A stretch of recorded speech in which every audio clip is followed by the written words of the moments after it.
Kita bersatu di dalam doa. Bapa yang baik, kami sudah hadir pada saat ini Tuhan, dan kami siap untuk mendengarkan firman-Mu. Berkati kami dan ajarlah kami untuk mampu mengerti akan firman-Mu. Dalam nama anak-Mu Tuhan Yesus Kristus, kami berdoa dan mengucap syukur kepadamu. Amin. Shalom. Bapak, Ibu, saudara-saudari yang terkasih, mari kita buka Alkitab kita untuk kita membaca firman Tuhan yang menjadi renungan bagi kita pada hari ini. Begitu juga saudara-saudari yang mengikuti ibadah pada hari ini, yang tertulis dalam Amos 9 ayatnya yang ke-11 sampai dengan yang ke-15. Amos 9 ayatnya yang ke-11 sampai dengan yang ke-15. Kita akan baca secara berbalasan. Beginilah firman Tuhan. Janji mengenai keselamatan. Pada hari itu aku akan mendirikan kembali pondok Daud yang telah roboh. Aku akan menutup pecahan dindingnya dan akan mendirikan kembali reruntuhannya. Aku akan membangunnya kembali seperti di zaman dahulu kala.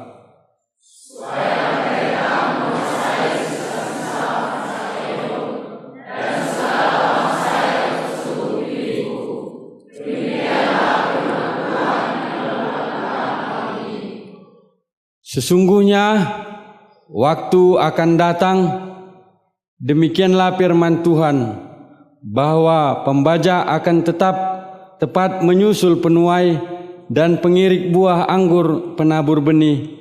Gunung-gunung akan meniriskan anggur baru dan segala bukit akan kebanjiran.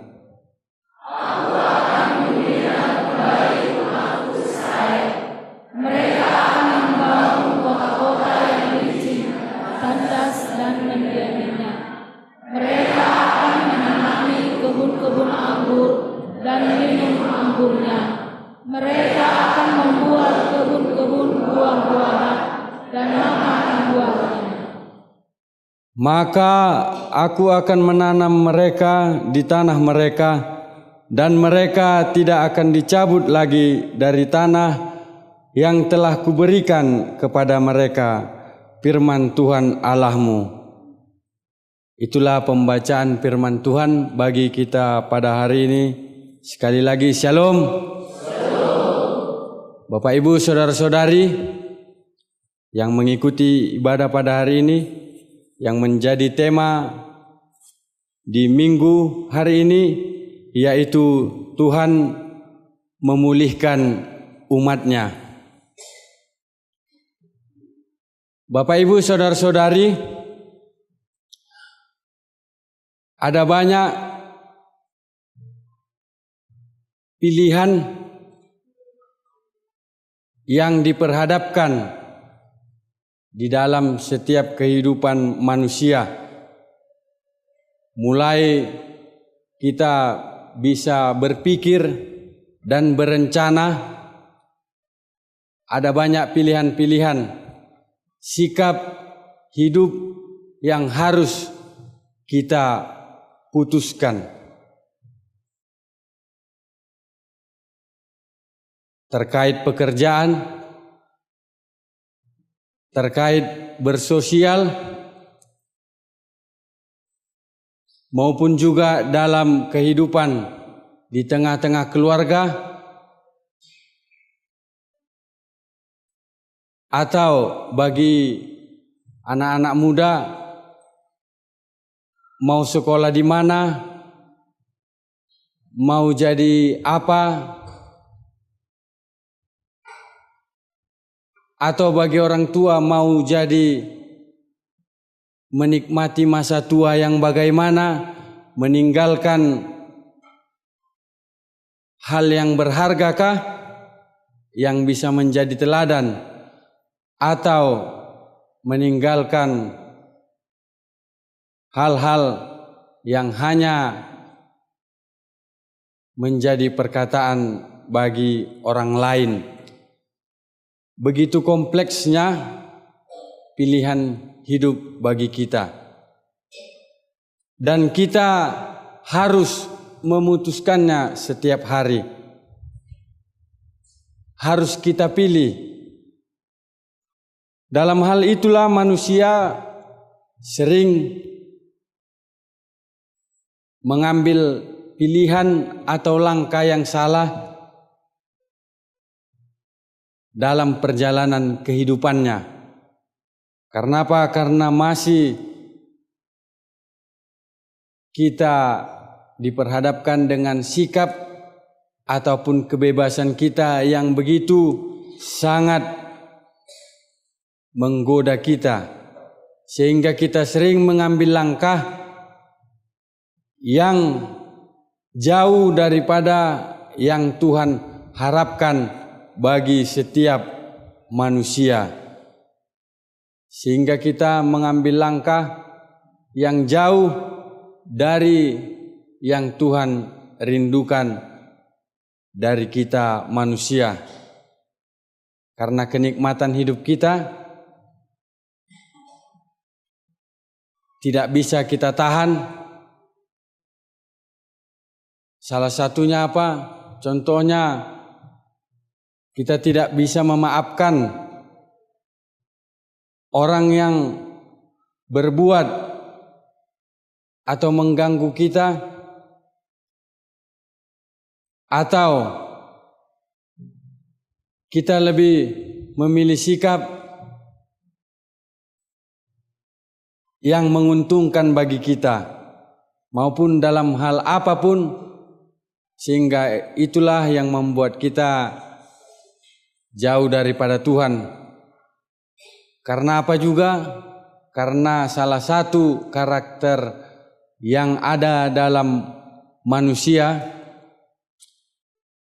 karena tidak begitu instannya Tuhan memberikan balasan atas setiap tindakan kita, sehingga kita sering melanggar perintah Tuhan. Karena tidak Tuhan balaskan langsung. Contohnya, kita tidak pergi mengikuti ibadah minggu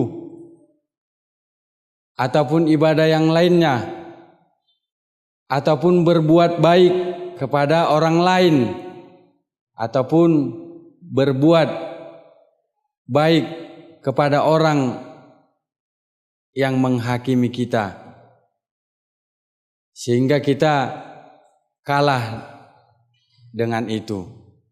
Bapak, Ibu, saudara-saudari yang terkasih, itulah juga yang dialami umat Tuhan pada firman Tuhan kita pada hari ini. Menceritakan tentang bagaimana janji Tuhan kepada setiap umat yang mau mendekatkan diri ataupun bertobat kepadanya. Dikatakan di sana, pada hari itu aku akan mendirikan kembali pondok Daud yang telah roboh. Aku akan menutup pecahan dindingnya dan akan mendirikan kembali reruntuhannya. Aku akan membangunnya kembali seperti di zaman dahulu kala. Bapak, Ibu, saudara-saudari, apa rupanya yang terjadi pada saat itu? Apa yang terjadi pada kerajaan Daud pada saat itu? Terjadi pemisahan antara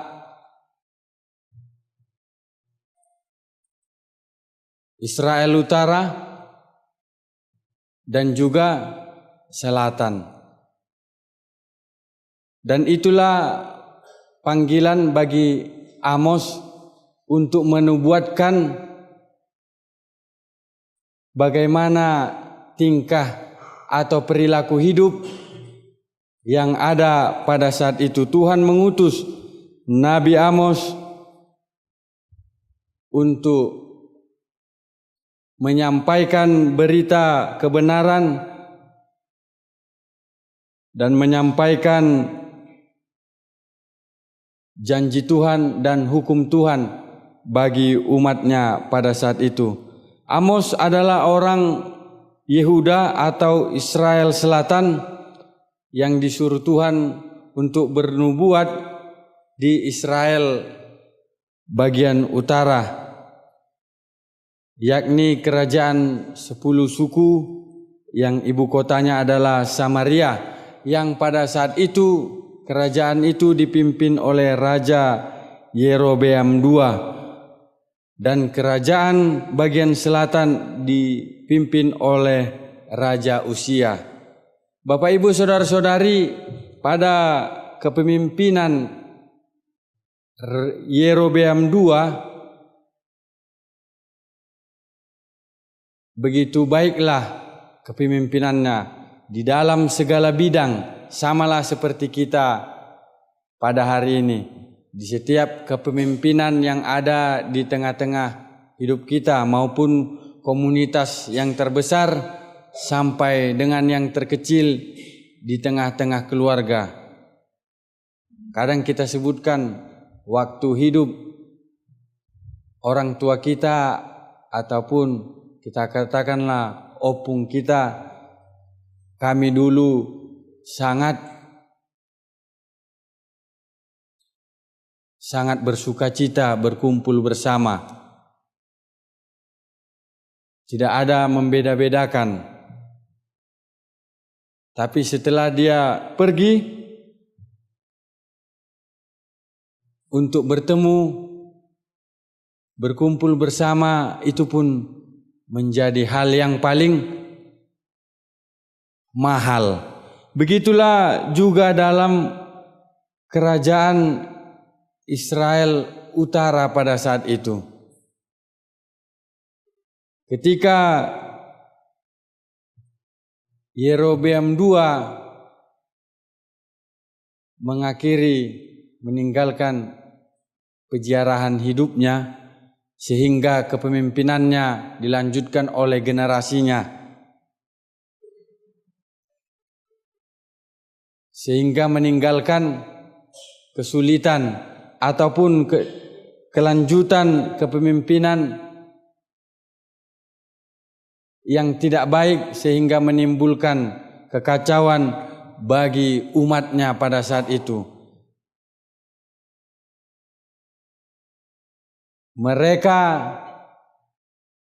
melakukan hal yang tidak adil, apalagi antara orang yang memiliki jabatan dan juga orang yang status sosialnya pada saat itu rendah, atau mereka di dalam bidang ekonomi, mereka menindas orang-orang yang lemah, mengambil tanah sesuka hatinya, sehingga orang-orang lemah menjadi tertindas pada saat itu. Bahkan mereka menjual orang-orang kecil untuk menikmati keuntungan bagi mereka. Atau kita katakanlah pada saat ini juga kita masih juga menemukan hal-hal yang seperti itu dalam setiap kepemimpinan, sehingga pada saat itu daerah itu menjadi tidak bersukacita lagi. Suasana suku-suku di sana menjadi tidak sukacita lagi karena terjadinya kasta-kasta, penindasan dan ketidakadilan dalam setiap hidup. Dan di dalam keagamaan mereka juga menyembah dua Tuhan, berjalan di dalam dua Tuhan. Dan itu juga yang menjadi pergumulan bagi kita. Mereka merayakan hari raya keagamaan, atau kita katakanlah pada saat ini Natal tetap berjalan, Paskah tetap berjalan, hari-hari besar lainnya juga tetap berjalan, tetapi penyembahan kepada Allah yang lain juga tetap berjalan. Artinya mereka berjalan dengan dua Tuhan. Itulah yang terjadi pada saat itu. Mereka pergi ke gereja, ya, mereka menyembah Tuhan. Mereka juga menyembah Allah yang lain, ya, mereka juga melakukannya. Kira-kira Bapak Ibu Saudara-saudari yang hadir pada saat ini dan yang mengikuti ibadah pada saat ini juga, kira-kira senangkah kita diduakan, dikhianati?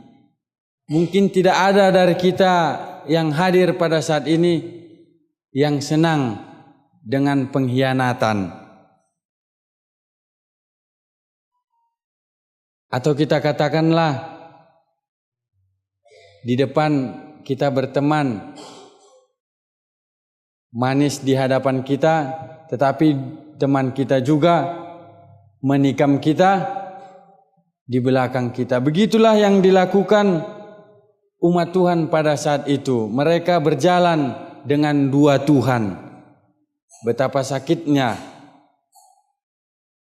Mereka membangun kuil-kuil untuk tempat penyembahan bagi dewa-dewa pada saat itu, tetapi mereka juga menginjakkan kakinya ke bait Allah. Samalah seperti kita pada hari-hari yang semakin rumit ini. Apakah kita juga seperti mereka berjalan dalam dua Tuhan? Kita menginjakkan kaki kita pada saat ini di rumah Tuhan, tetapi kita juga menginjakkan kaki kita meminta kekuatan, pertolongan dengan Tuhan yang lain. Sedangkan kita diduakan, apalagi mungkin para bapak dan ibu, orang tua, siapa kira-kira yang senang diduakan? Mungkin tidak ada yang senang diduakan.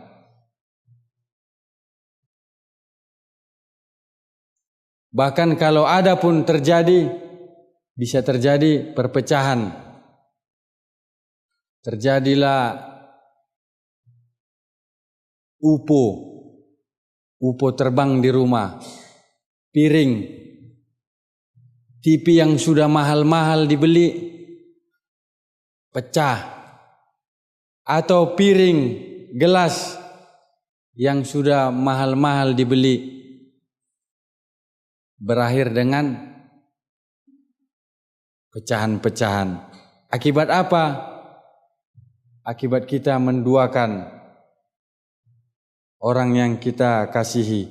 Begitulah yang terjadi pada saat itu Bapak Ibu Saudara-saudari, sehingga Amos diperintahkan Tuhan datang untuk menegur dan menyampaikan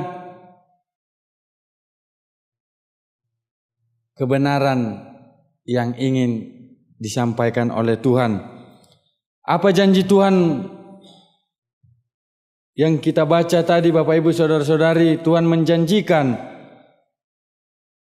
kerajaan atau pondok Daud yang telah roboh, aku akan menutup pecahan dindingnya dan akan mendirikan kembali, supaya mereka menguasai sisa-sisa bangsa Edom dan segala bangsa yang kusebut milikku. Demikianlah firman Tuhan. Sesungguhnya waktu akan datang, demikianlah firman Tuhan, bahwa pembajak akan tepat menyusul penuai dan pengirik buah anggur penabur benih gunung-gunung akan meniriskan anggur baru, dan segala bukit akan kebanjiran. Aku akan memulihkan kembali umatku Israel. Bapak, Ibu, saudara-saudari, setelah apa yang dilakukan umat Tuhan, apakah mereka menerima hukuman? Ya, mereka menerima hukuman atas perbuatan mereka. Bangsa-bangsa Tuhan terpecah belah, mereka dikalahkan bangsa asing, dan mereka masuk ke dalam masa-masa yang sulit, dan itu harus dijalani mereka. Dan itu mungkin kita alami pada saat ke dalam kehidupan kita. Hal-hal yang sulit, hal-hal yang tidak kita inginkan, apakah itu hasil dari perbuatan kita?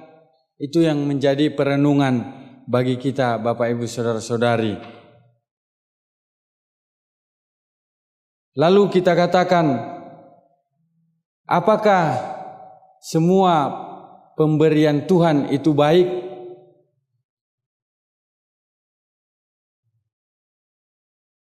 Dalam perenungan kita mungkin ada yang mengatakan ya, ada yang mengatakan tidak. Apakah yang dihasilkan Tuhan mulai dari penciptaan sampai ke dalam kehidupan kita saat ini, apakah semuanya baik? Mari kita merenungkannya. Apakah ada yang tidak baik menurut kita? Apakah semua yang dihasilkan Tuhan itu baik? Kalau kita merenungkan kehidupan kita dan melihat firman yang disampaikan kepada kita, bahwa semua yang diberikan Tuhan bagi kita adalah untuk mengarahkan kita ke dalam kebaikan.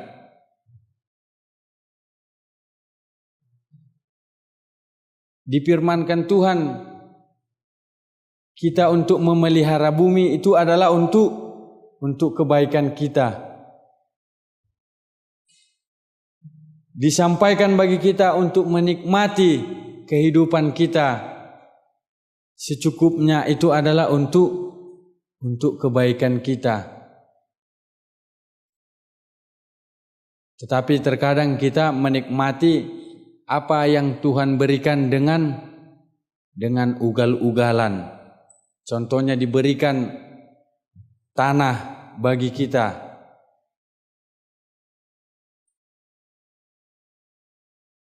secukupnya bagi kita. Tetapi kadang kita menginginkan seluas-luasnya. Kalau bisa satu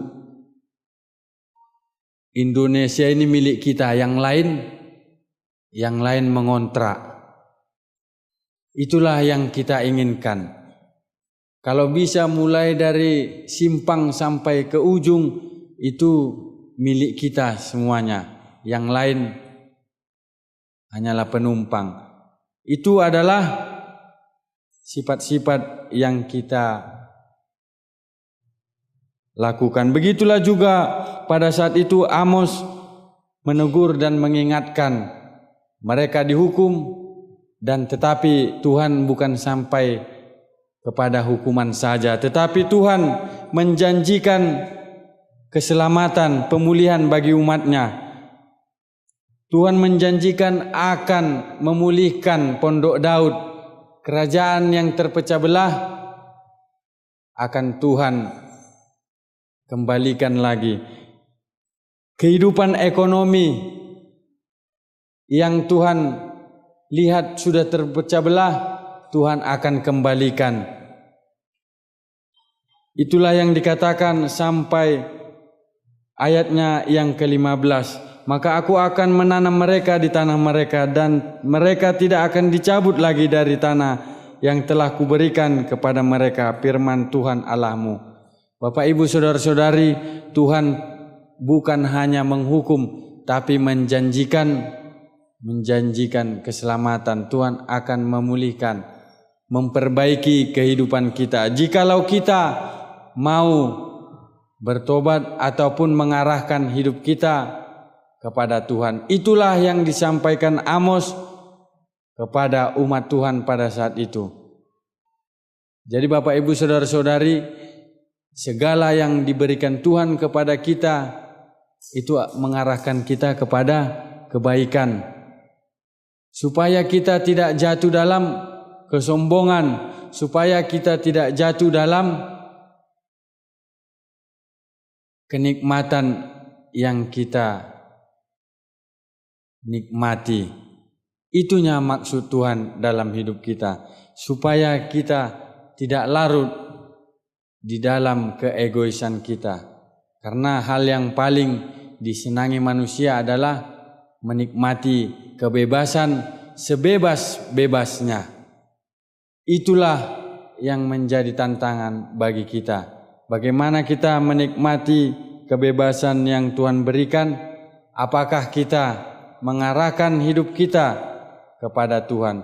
Jadi Bapak Ibu saudara-saudari, mari kita merenungkan kehidupan kita. Apakah yang kita lakukan selama ini sama seperti umat Tuhan yang ada pada firman Tuhan hari ini?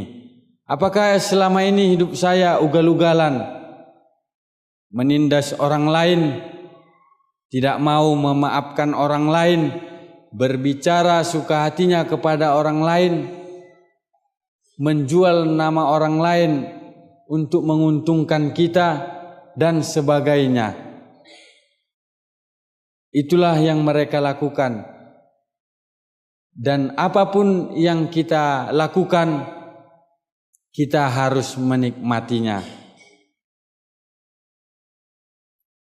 Karena begitulah hal yang baik ataupun suatu wadah yang baik untuk menghasilkan wadah yang baik yang berguna. Tukang ataupun